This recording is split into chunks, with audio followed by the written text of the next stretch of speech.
The Unused Subs official home ground is Tyler Street Sport, the home of Auckland FC, from first sip to final cheers.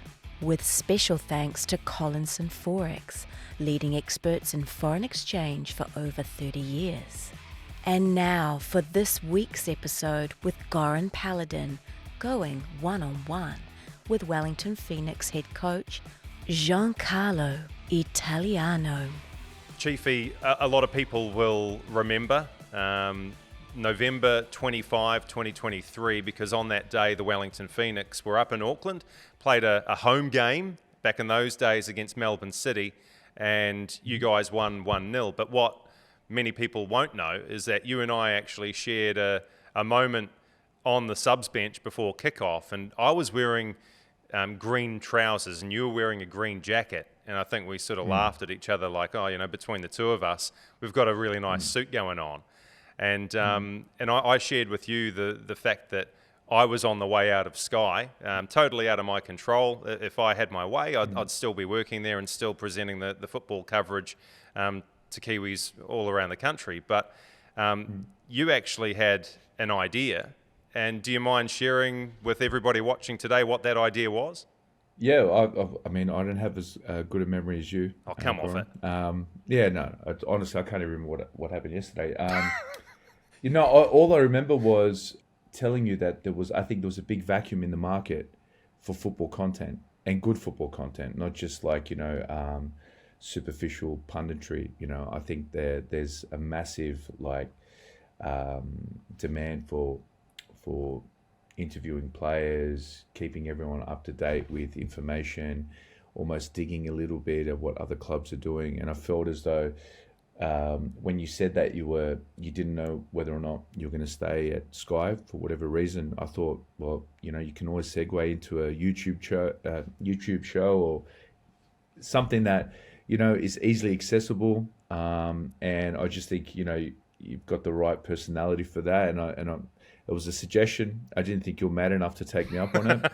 And but it's great to see that you're in this position now, because I think, for a large part, I would say that you probably get more viewership than what the mainstream does. And I always think that, Sky and, even the major service providers, they can only attack the game at a certain level. One, because of funding. Two, because as well they're probably not trying to dig deep. But I think in a World Cup year and the game growing in New Zealand, these things should be just common everywhere. I mean, if you go to Europe, I think I mentioned to you in that conversation, it might have been that conversation about when I went to Spain about 10 years ago. I remember landing in Madrid on a Tuesday, and the Super Classico was on, and I was lucky enough to go watch the game. It was on the Saturday. I remember getting to the hotel room on the Tuesday evening, and they had a panel of 8 old guys, 4 from Barca, 4 from Madrid, and they were just arguing about the derby. And that was Tuesday. Wednesday, they were still arguing. It was a different panel, and then they were just showing old games, and they were talking about what was going on, and Pep was deciding whether or not he was going to play with a false 9. And it was just 24-hour coverage up until the Saturday. And then come Sunday morning, the same 8 guys are arguing about the game for the next week. It was crazy. And I think that I'd love to see New Zealand get to that. I'd love to see the A-League get to that. I'd love to see, a streaming platform, with people like yourself on there just doing football 24/7 and different points of view, not just, one point of view, which I think, unfortunately, hijacks the narrative a lot in football. So, my credit to you, mate. Oh, well, look, I've got you to thank for planting the seed, and then myself and Jacob Spoonley managed to get it all together with the help of some like-minded individuals, and here we are. And yeah, we're growing all the time, but I do feel like it's one thing getting behind your city or your country, but finding out a little bit more about the people that are playing, that are coaching, that are driving these players, it builds the connection, doesn't it? And you want your players, now that you know that they're an intelligent person, that they're a funny person, that you can vibe with them, I think that makes you want to be more connected to that team or that player. So Yeah, and the other way as well. Like I'm sure there's an Auckland fan that's going to get triggered by something I say or take something out of context now. So, They were it's triggered right from the start, Chiefy, when your face popped up. yeah, yeah, Yeah. Look, I think a good place to start is with our weekend wrap. The Wellington Phoenix, your Phoenix, 2-1 winners over Brisbane Roar. You left it late, Carlo Armiento, with a stunning goal to secure all 3 points. But for me, the real story with your side was the introduction of some young Kiwis, young Kiwi energy. Corbin Piper, we were talking about it last week, Chiefy, myself and Seamus Martin, Paul Eiffel.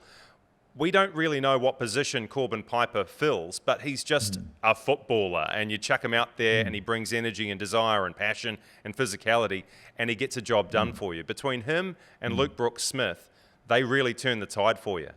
The best way to probably summarise both of those players is if you need to change the tempo of a game, if you need to inject a little bit more life and even a little bit more directness, I would say. But Luke is more of a dribbler, whereas Corbin is just a handful. He has a lot of good defensive qualities that we tried to convert last year into a defender. But I actually think that his main role is sort of a nuisance up top and picking up, a lot of like second phase, second ball, and making it harder for defenders to win, first contact on headers, and just bringing, it just gives us a different dimension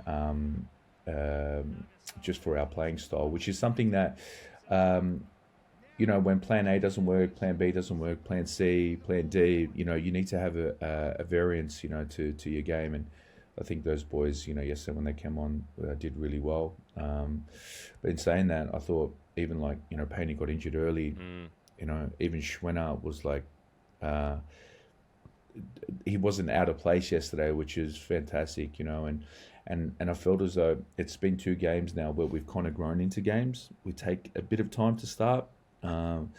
Also, I think there's a little bit of, the boys are a little bit cautious with the offside line, which then plays into sort of the mentality. But, I think actually going a goal down is probably the best thing for us now, because all of a sudden, like, it's, okay, well, now we actually have to play. So, no, I was really happy yesterday with the energy, the effort, the focus. Well, if you want to play from behind, you've done that in the first 2 games of the season. And look, I don't know if it was the high line at fault again in game 2 here, but the issue between Mandrake James and Josh Oloyemi, is that just something that will come with time as you're figuring out the high line and Josh's involvement as a sweeper keeper? He seemed to be in 2 minds, Chiefy, about whether he comes or goes, and then Mandrake is like, am I boxing out the attacker or not?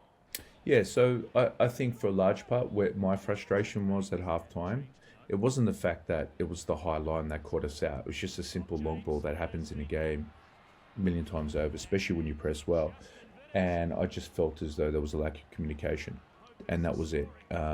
It's just a simple football moment where I feel as though it could be easily dealt with, where there was decisiveness from one of the parties.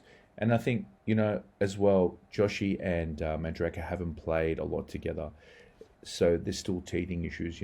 I think the more games they play, and we can set some, very easy boundaries or certain, things that we're looking for, and we can establish that early, it'll be easier for us to execute the defensive side. I call it teething issues. It's normal. But again, I think I was more focused on the reaction from the team after the goal, and that was positive. Speaking of reactions, there was a wild one from your import striker, Ifanya Eze. I think he thought he was seeking retribution and revenge against the guy who initially knocked him down, but he ended up getting Houston Salas instead. And Volcanis in the post-match conference is saying, well, where's VAR? Should have been a red card. The vision, as far as I could tell, it was from long range. There was nothing up close. Couldn't really see what the contact was. From your point of view and what you've seen post game, was a yellow card a fair result for Eze? Well, I think for a red card there needs to be contact, proper contact, and I honestly I haven't seen it again. After the game yesterday, my main concern was going home and making sure my dog was all right, and I forgot about the game. And I've got to watch Priorities, it mate. now. Priorities, yeah. Priorities, yeah. But I felt as though watching on the screen that it didn't look conclusive for me, and I felt as though, okay, he lashed out. That is a yellow. I think obviously if it's malicious and he hits the player with intention, but he has to make contact, then it is a red. But for me, it just looked like a yellow. And until I watch it again, then I can make a fairer assumption. But again, I think VAR was in place. I think they made the right call. And as well, I don't think Valkanis has much to argue about, because there were a lot of fouls that were let go by Daniel that I think should have been yellows yesterday, and could have led to a couple of red cards on their side. So a 2-1 win for your black and yellow, and then the day before it was a 1-0 win for Auckland FC over Western Sydney Wanderers. I want to get your thoughts on Lockie Brook, and he seems to be just a bit of a wild card. You talk about Corbin Piper, well, we both did, about he is like this unknown entity in a sense, because you can play him in the back, you can play him at the front. He's physical, he's tough. But Lockie Brook, he's on one side of the field, he pops up on the other.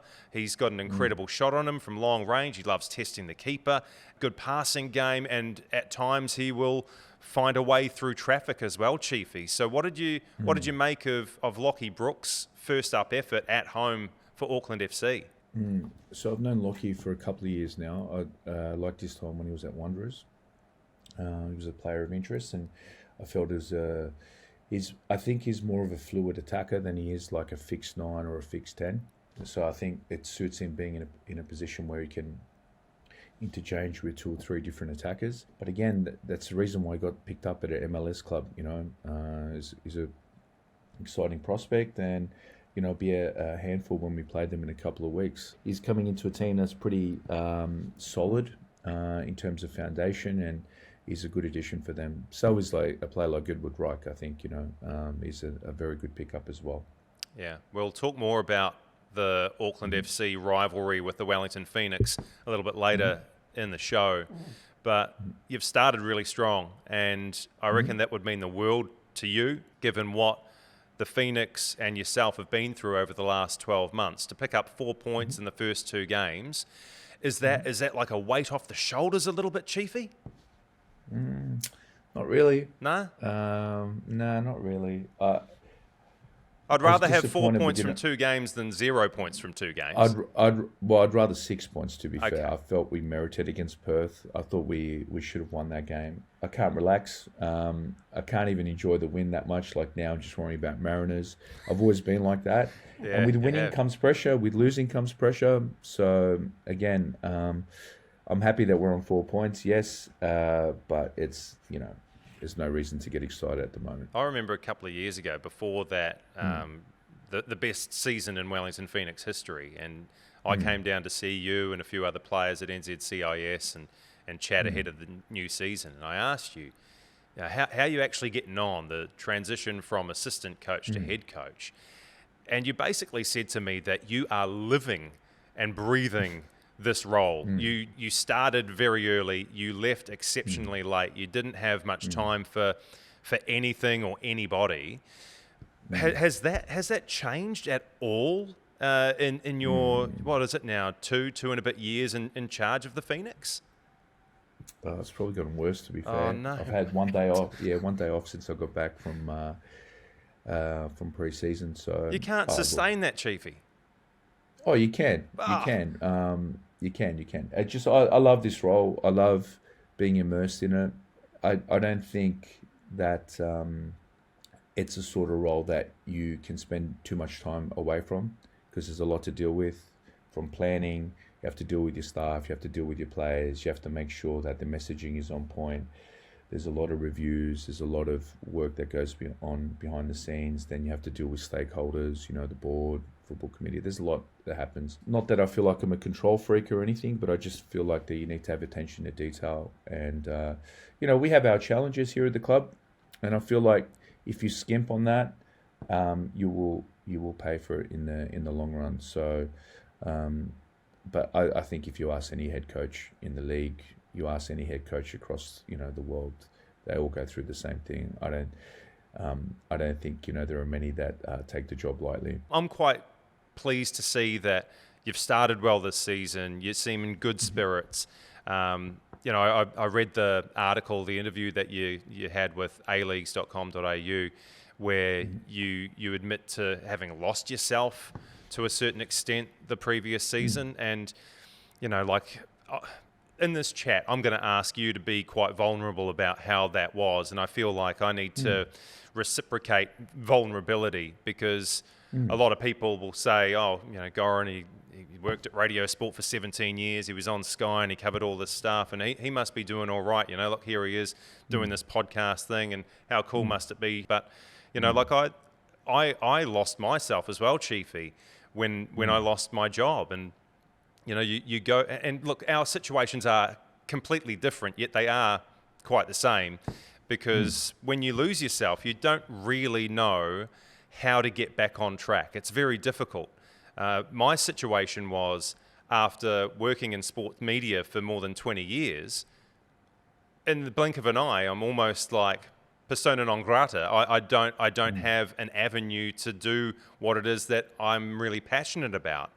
And so my wife ended up going back to work full time as I tried to figure things out. But in that, you become a different person. And so I was the stay-at-home parent, and I'm looking after the kids, and I don't have the same network around me that she does when she's the stay-at-home parent. Like all my mates and all the fathers of the kids that my kids play with, they're at work, and I'm all alone. So I felt very, very isolated until I figured out what my next move was, and it took a very, very long time, Chiefy. So when you lost yourself, how did you find your way back to a good, positive state of mind? Yeah, look, thanks for sharing that, because I think there's a lot of similarities in that story. I think the isolation, what the isolation does is, when you go through hard times, if you start becoming your own feedback loop, it can either go two ways, right? You can either get really down and depressed on yourself, or you can actually use that to, to forge a path forward, right? And I think that relates to anyone that goes through that, right? And everyone that deals with, these moments. I mean, I remember when I was when I was young, I lost my best friend, went through depression. I've told my team this story last year. Like I had a choice after 3-4 years, whether I was going to continue letting it affect me, or I was going to, do something, with my life and move forward. So, last year, I think I was very vocal about this, was when you feel like you're under siege, or you feel like, you bear the weight of the team and everything is on you, the first thing that you want to do from a leadership point is you want to protect the team. And protecting the team means that you don't want them to fall into what the narrative is. You don't want them feeling as though they're failing. There's a lot of things at play, right? But by protection, it doesn't mean avoidance of issues, right? And I think that's the big lesson I took from last year was, without going into specifics, I felt as though I misstepped in managing certain relationships. I felt like I mismanaged understanding the dynamic of what happens to a team when they're successful or perceived success, and then they go through a bit of a lull. And also learn, other things like narrative, I think one thing last year that I probably should establish earlier was, it was a new team, 7 starters out. It's not the same team. And I felt as though that's where I misstepped from the beginning. So I've learned all these things. I've learned now to have the tough conversations. I learned that honesty is your friend. Doesn't matter, if it digs at someone, you have to have those conversations. you have to be true to yourself as well. And this is what I really enjoy about this season is, the style, the playing style, the way we are as a group. This is more aligned to who I am, where the coaching staff is, and I feel as though I can definitely I can fall on my own sword now, and I feel comfortable with it. So. So again, the big take from last year is the isolation and backs to the wall. But now that I've gone through it, I feel it was crazy. There was a moment last year where I feel like I wish I had this in my first year, and then I had my first year after. It would have been, it would have made more sense. But I think I actually needed it in that order. I needed to realize that it's not easy, which it isn't. But I also need to realise that I need to be on my game 24/7. When I was going through my isolation, I relied heavily on a very small network of friends and family. So it was my wife, Rebecca, my mum, Jacob Spoonley, James McConey. It was these sorts of people that I, talked to regularly and try and, make sure that I was on the right track. Who for you were those people that that got you through those tough times so you could come out the other side of it? Oh, look, I have people close to me. I won't mention who they are, but they're very, from day to day, they listen to me venting. I try not to drag them in, because I feel as though, sometimes it's... doesn't matter what you express. Sometimes the only person that can ever actually feel what you're going through is someone that has been through it. I make no secrets that I still speak to Ufi a lot.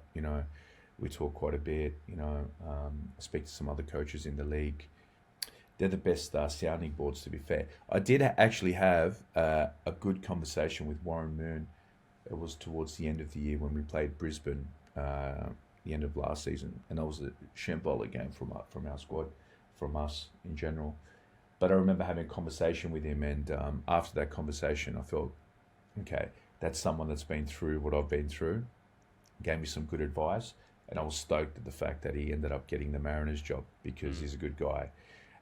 But people like that share the experiences, and look, I'm no different to any other coach. We all have emotion. We all feel, we get upset. We're not perfect. We make mistakes all the time. But I think once you come to that realization that, it's more the decisiveness in decision that is probably the most important thing in this role. When you stop making decisions, that's the hard thing. But you just also have to be resilient within yourself and be able to deal and absorb things, So I also got off socials, which helped a lot. Even in my first year, I felt as though a lot of the things said were like just crazy. Like I just thought this is not good. Even though there was a lot of positive things, I just felt like this is not good for a person to read. Yeah. And then that was one of the best things I ever did, So, yeah. Yeah, the power of social media, it can build you up and it can strip you right down, eh? And there could be a lot of positives, but one person says a really scathing comment, it kind of lives with you for weeks, months, years, So what was some of the worst crap that you saw before you got off socials? I got heaps of death threats on Instagram, That was not that it wasn't expected, because I knew that other players. Nobody should expect death threats, Chiefy. Yeah, nobody should expect that. I've been around long enough that I know that once you're accessible, there's always going to be idiots that want to have a say and so on. You know what I think frustrated me more was the fact that my mum would read a lot of the stuff, and that would hurt me because it was her reaction to those things, and I don't think that's healthy.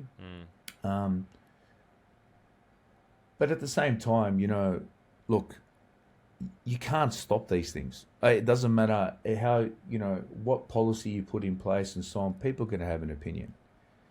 And the problem is that, okay, opinions, yes, understood, but when it gets a little bit, not immersed in truth, then it's just like, okay, why are they saying these things more than anything? And that's what I find frustrating. But again, it's their frustration. Let them be. So it's easier just not to read them, and just to, I enjoy my social media on YouTube. I've got reels, and they're all nerdy ones about space and physics and all this crazy stuff, and I enjoy that, and I'll leave it at that, and try not to stuff my algorithms.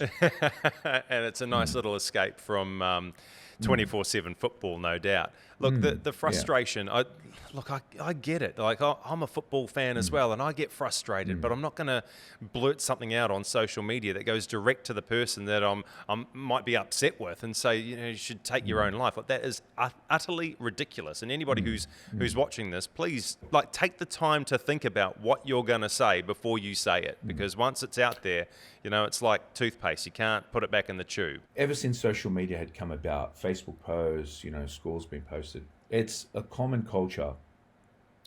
I don't know if they're bots, but straight away you'll get, if when Ange started at Tottenham, started losing, he went through a run. The same people that were pumping his tires were the first ones to smash him, And, I remember, there was one coach in particular. Thomas Tuchel. As soon as he started, after he won the Champions League, then, he started going through a bad run, then he ended up getting the sack. The same. I remember reading specific quotes, specific remarks from people that loved him a month earlier, smashing him, and I'm thinking, is that a normal, stable human being that changes their rationale after praising the guy from 3 weeks later? There's so many things that can happen. So many variables, so then you realize, okay, well then this is not a normal state of affairs. But the problem is that negativity gets likes. Unfortunately, negativity is eyes on the page, and so I think the healthiest thing to do is to stay away from it. Yeah. Well, look, I'll be brave enough to bring up one of my frustrations directly to you, Chiefy. So please don't hate me for this, but I think I've got a forum here. I'll vent one of my frustrations. So, as a Wellington Phoenix supporter, which I am. Hang on a sec. This shirt is one that I paid for and had my name and favourite number put on the back. So there we go. Put it back on. So you know how much I love the club. And having watched over the last 18 years, you see players come and go. Right? And you get some fantastic import players, like Stephen Taylor is at the club, but eventually he goes. In recent times, we've seen Scotty Wootton depart for Perth, and Bojida Kraev goes to Western Sydney Wanderers. They are guys that aren't from New Zealand.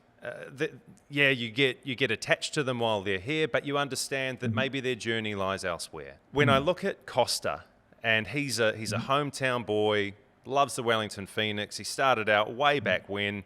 The frustration, and I don't need to get into the nitty-gritty of why Costa isn't there anymore. My frustration is more about, we've got a New Zealand footballer, and he's still playing in the A-League, but not for the Wellington Phoenix. So that is my frustration when I look at it on face value. Can you help me and maybe other people understand how that happens, where a Kiwi boy is no longer playing for the Kiwi club that he represented so well for the last couple of seasons, scored so many goals, Chiefy? So I'm not going to speak to Costa directly. I'll speak about players in general and the movement. Sure. I'll make no bones about the fact that, in terms of how competitive we are with our budget, we have to find talent, and we don't usually overpay for talent. We have to be very prudent. We have to be very we have to be very smart with our money. Whenever you see movement of a player, it's usually because another club is offering usually more money. I can go through a list of all the foreigners that we've had over time, and I think since Ufi was in here, he did a great job in recruitment. I helped him, and then, I've had a hand in the recruitment here, for for the last 7 years. These players become in demand, especially someone like Kraev, especially after his great season, without going into what he was earning or what he was doing, his stocks were inflated. We couldn't match that, and it happens with every player. Happens, with the cycle of every player as well. Would we love to keep all these players long and constant? Yes, but the problem with that is in a salary cap league and with the budget is that you keep doing well, a player stays longer, their value becomes higher, so it's very hard to keep them. And then on top of that, you're trying to bring younger players through so that they can be the next generation. Something has to give. I know it's frustrating. I'm. If you ask me what the ideal conditions for a coach is not to change the squad all the time. It's actually keep your foundation and then you build on it.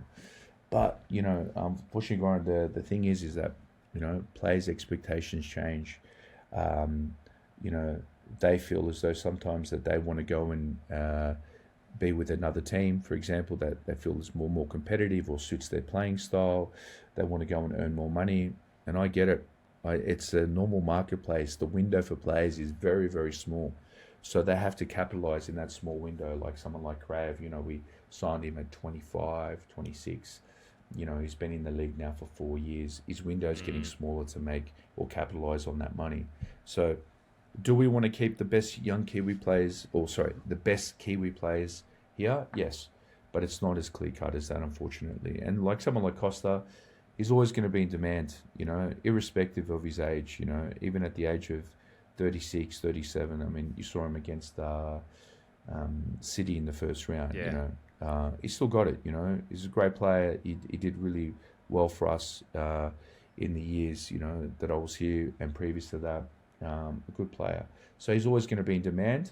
And the same with Scotty, but this is just football, If you look at most leagues, players turn over quite a bit. This is not something that is not commonplace. So my job from a coaching point is I want to keep those players in, but I also have other things that I have to deal with, which makes it a little bit more difficult. See, I think this was like quite a nice, honest and open conversation, like here was a fan with a frustration and spoken quite nicely to the guy that can answer the question. You spoke quite nicely back.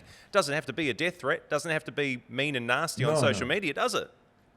Well, I'll put it to you this way. I'll make it even simpler. We had the best year in Phoenix history. Yeah. Ask me the question, do I want to lose all those players that started the year before?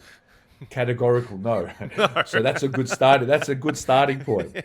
But decisions have to be made, unfortunately, according to the club situation and what they see as a long-term vision of the club. And I actually think the way we do things here is actually quite bold, quite long-term.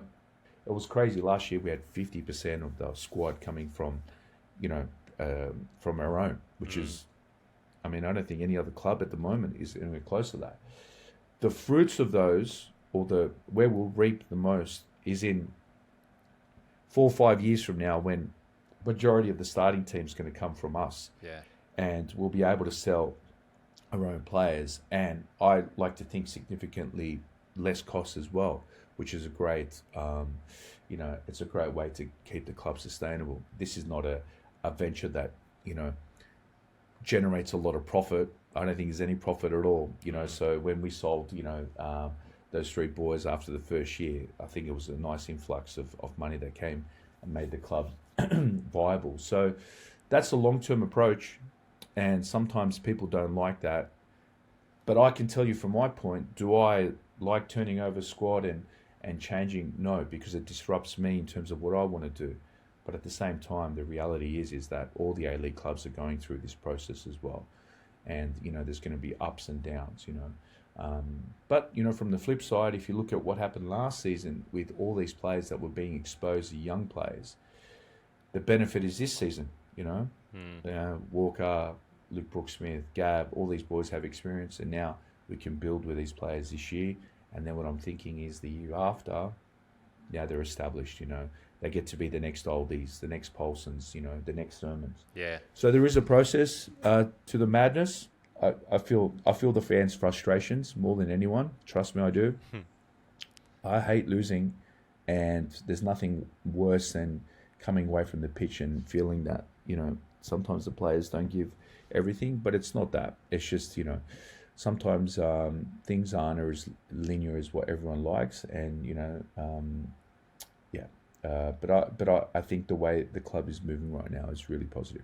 Well, let's talk about a squad and a roster that might not be as stressful as managing the Wellington Phoenix and all the comings and goings of the players. Mm-hmm. Let's talk about your 4 X's with Collinson 4X. Last week, we had, and look, I know it's early on in the season, Chiefy, but I reckon it will be the greatest five-a-side team ever compiled on the Unused Subs, because Paul Eiffel had a team that featured Rio Ferdinand, Steven Gerrard, Roy Keane and Cristiano Ronaldo, along with Paul Eiffel. Yeah. So that is a ridiculously insane five-a-side team. Now, to the best of my knowledge, you didn't play Premier League football? You didn't feature in an FA Cup final at all like Ify did? No. So I played Pro Evo and FIFA. So come at me. Okay. Yeah, all right. So this could I can give you I've got some interesting names. Okay. Well, this could be mildly amusing / interesting.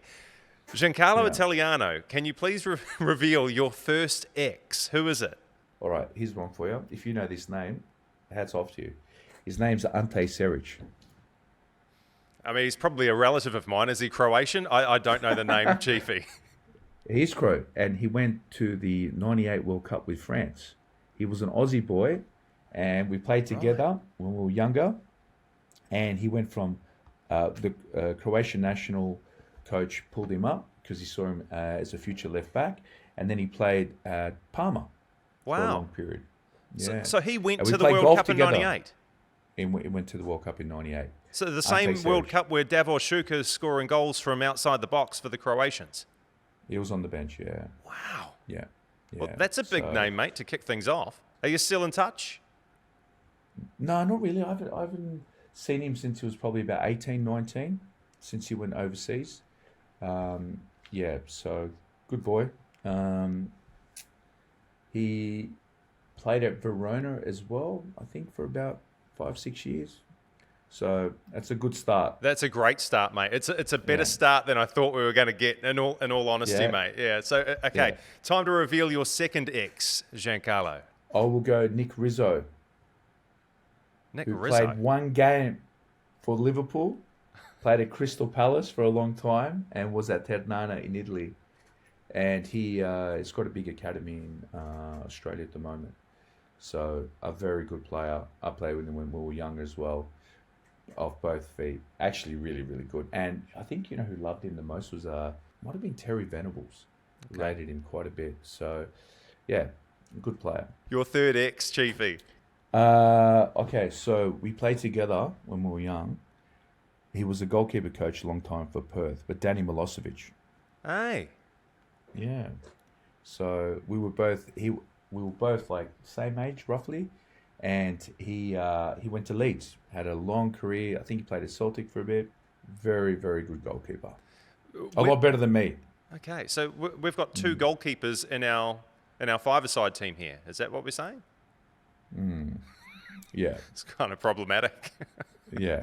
I like to think I'm a 6, but I'm not. Yeah, only 6 because 6s don't work. They just stand there and look pretty. So. All right. Do we have time for one more X? Star football. At Sydney FC, I used to play with Ufi all the time. Yeah. I actually won't tell you my team. My team was... So, Steve, when he was at Sydney, when he was head coach, he used to pick me second always in the staff football. It was me, Ufi, and then we had some other staff, and then on the other side was Robbie Stanton. So we used to play staff football all the time. So I'm going to say Ufi is my 4th one. Played for Galatasaray. He is so scary. The times seriously, the times, I mean, you're a cuddly teddy bear. I don't know how you guys get on because Uffy's got that's the cold stare and he just looks straight through you to the point where There were times where we would cover games for Sky when Uffy was coach, and Paul Eiffel refused to stand next to him. He's like, I just can't do it. I just can't do it. And he would put like Jacob Spoonley in between he and Uffy. He's not as scary as we think, though, is he? Uffy's harmless. Uffy's harmless. I don't know where you get that from. It's just the stare. No, he's nicest guy. Well, that's one hell of a team, mate. Well done. Outstanding stuff. Your 4Xs with Collinson 4X. I think a good place to finish will be the New Zealand Derby. Less than 2 weeks away from the fourth iteration of it, the first match for the new season.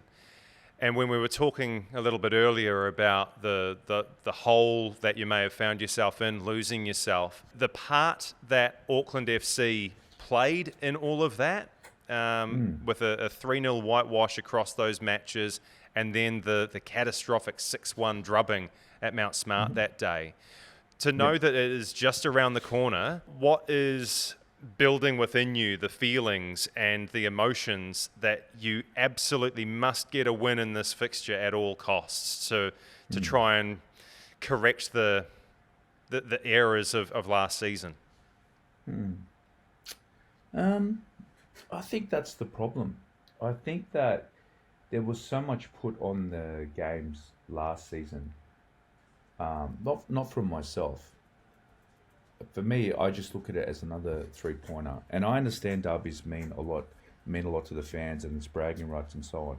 But that over magnification of what the game means actually takes away from what it really is worth, if that makes sense. Yeah. And that exacerbates anxiety, it exacerbates these feelings of whatever feelings the players are going through, and like personal, matchups, and then, wanting to be better and stuff like that. I think what works for us as a team is actually just being focused on the game and what's getting played in front of us. Do you come out 100 miles an hour?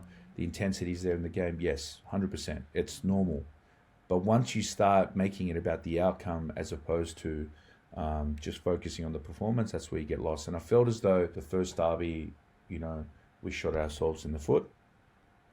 The second derby, I felt as though Auckland merited to win, and they did, 2-1. And it was a good game. It was like a really good game. I thought in terms of competition, I thought we were very, very close. And then the third derby was just a mixture of where we were at. We're trying to get everyone back and so on, and they capitalised. But that's not going to happen again. I think the boys that are here, the ones that are here from last year, they're going to go into the game focused. The new boys are going to experience something, as well, which they haven't been part of. And I'd love to see a big crowd, and there would be nothing better than getting a win. But again, for me, the focus is on the performance in that game, and not to get too carried away. And I think the one that is more controlled in the headspace will win the game. It is strange what a derby does to individuals, though. I've heard rumour and innuendo of like bust-ups in tunnels, and it was only a couple of weeks ago that we had Max Mata on the show, and he was like, man, this is really intense, and he saw people across the pitch that he would ordinarily have conversations with, and he would just like shut up shop, it's business, and sorry, we can't talk, we're friends, but we're not friends today. So it is funny what the outside noise forces the players to become in that occasion. But I think every match should be like that. Maybe I'm an idealist, but I think every game in the A-League needs to have that sort of value where, you're wanting, to kill the other team and play the best you can and have an intensity. I feel like that needs to happen all the time. So, that's why does it have to be the derby? And I felt like if you look at Auckland last year, I thought the best thing they did, they actually brought that game to all their games. That's why they grinded so well last year. I felt they had that mentality. So that's a mentality I want to instill in our players. It's not the derby that is the make all and be all. Yes, for fans, I get that. I 100% get that, But again, if we're going to succeed this season, we need to grind as many points as we can, and every game is a stepping stone. Like yesterday, that Brisbane game just has as much value as the Auckland game. Honestly, nothing would be better than beating Auckland 3 times. Honestly, that'd be great. But if it's the only 3 games that we win all year, is it a good year? I don't think so. So, my end goal is, and I always say this, is like I want to leave here with one piece of silverware. That's my goal, right? And I say to the players all the time, that's the legacy I want to leave. I've, in terms of results, already provided the best season that we've had in the history of the club, but I know we can go one better. And I know players like Rufa and Paney that were here 2 years ago, Hughesy, Lucas, Shez, they all want to win something, and we all have that focus. And I think, yes, the derby will be, part of that process. But again, I'm looking forward to it. For me, I think having a big crowd as well is great for the game. Great for New Zealand football, great for building future generations. Yesterday I saw at the game there were heaps of young kids getting autographs at the end. That's actually a nice feeling, because I'm thinking these guys are going to be the ones telling the stories in 10, 20 years from now, and talking about the 50th derby and that time that the Phoenix picked up their first win and so on, and just great stories. And I think that's what football needs in this country, in order to be successful.